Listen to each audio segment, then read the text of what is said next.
Infinity Train. For those of you who don't know, this is a pilot episode that was uploaded very recently to the Cartoon Network YouTube channel. It seems as if they're trying to get a general impression from their viewers whether or not to go forward with turning this into a full series. And oh boy, do I hope that they do. I just finally watched this earlier today. I'm recording this on the Monday before the Tuesday that I'm going to be posting it, and then watched it again immediately. Not just to fully absorb the contents, but because it was just that good. The concept behind this story is that a girl named Tulip has found herself trapped on a mysterious train with a mysterious glowing number on her palm. And being an intelligent young woman who uses reason above all else to solve her problems, she has been progressing car by car towards the front of the train in an attempt to figure out why she's there and how she can get home. Her only companion in this journey is a small robot called 1-1, which is actually made up of two small robots attached together. And right out the gate, they immediately establish for us what the Infinity Train is. It seems like the majority of its cars are filled with either general obstacles or puzzles that have to be solved before you can move on. However, just as this is established for us, we learn that there's a third type of car, which is by far the most interesting of the three, because some cars seem to house entire civilizations, extra-dimensional spaces that are much larger than any train car could possibly be, and are essentially little micro-worlds to explore. And the world car that Tulip and 1-1 find themselves in this pilot episode is Pupper World. That's not literally what it's called, but it's a world of dogs. It's a world of talking corgis, and it's freaking adorable, and I loved it so much. And the king, yes, the king of the corgis, enlists Tulip's help to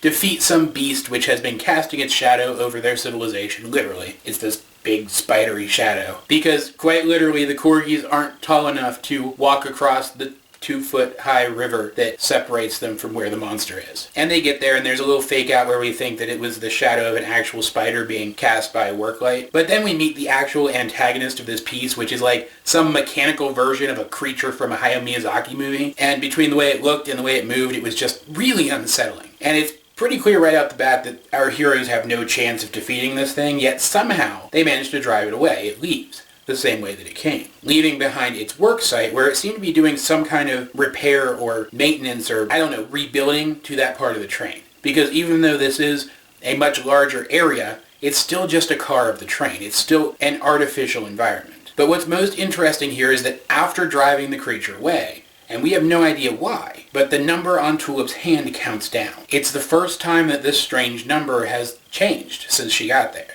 Did it change because she helped the corgis? Did it change because she survived the attack by the creature? Did something that she did while interacting with the creature cause it to count down? We don't know. Tulip doesn't know, but now she knows that things can change, and she has a reason to keep pushing forward. As a standalone episode of a TV show, this is great. It hooks you immediately. Unfortunately, though, this is a pilot, so chances are it's not actually going to be part of the main series. They're probably going to redo this plot at some point during the main series if this gets picked up for a main series. So what I'm mostly going to be talking about here is the concept, and boy howdy is it a great concept. The idea of a train full of puzzles and other worlds that can be virtually anything you want. Each of those puzzles and each of those worlds hiding what is actually beneath the surface is just so intriguing. I already want to know more about this world. Is the title of the show a hint? Does the train really go on for infinity? That's technically possible since it seems to be able to bend dimensions. How did Tulip get there? How did 1-1 get there? We learn in this that he's been there his entire life, which I would imagine, seeing as how he's a robot, that would be the entirety of his memories. Why is there a world of corgis on this train? They talk about how they've been working on how to open the door to the next car for decades, but because they're dogs, they had trouble with it. So has their society only been there on the train for decades, or did they only achieve sentience a few decades ago? And we're getting all of this through the eyes of a character who knows literally nothing about the world that she's now found herself in, and who isn't the hero type by default. She flat out says it in the episode. She's kind of a selfish person. She only really cares about getting herself home. Except that when push comes to shove, we see that she does care about others because she worries about them and she puts herself in danger to protect them. So we have an unlikely hero, a world that isn't quite what it seems, with characters who aren't quite what they seem, with an underlying mystery. Why is this so familiar to me?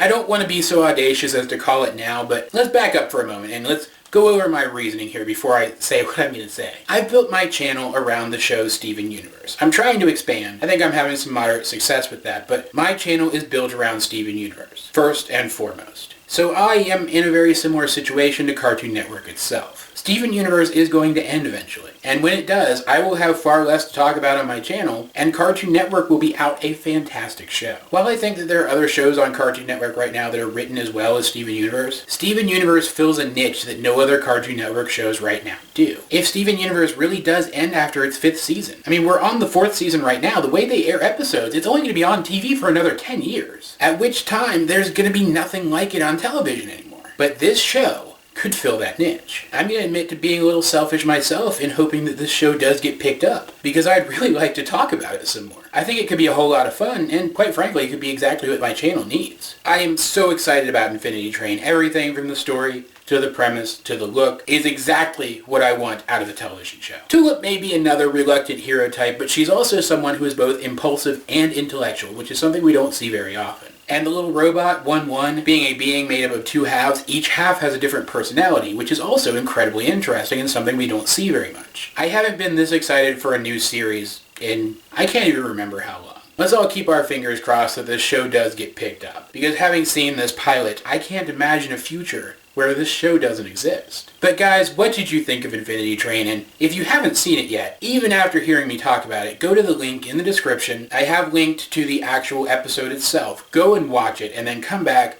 tell me what you thought of it. Let's get a discussion going in the comment section down below. And real quick before I sign off, a very brief announcement. I am putting off this week's RWBY review until tomorrow. That would be Wednesday. Because I wasn't really thinking that the Tuesday that this and that RWBY review were supposed to go up is the day of the 2016 US presidential election. So I'm not going to have as much time to edit as I would on a normal Tuesday. So that'll be up tomorrow. I just want to let you guys know. That said, this has been AJ22, and I will talk to you guys later.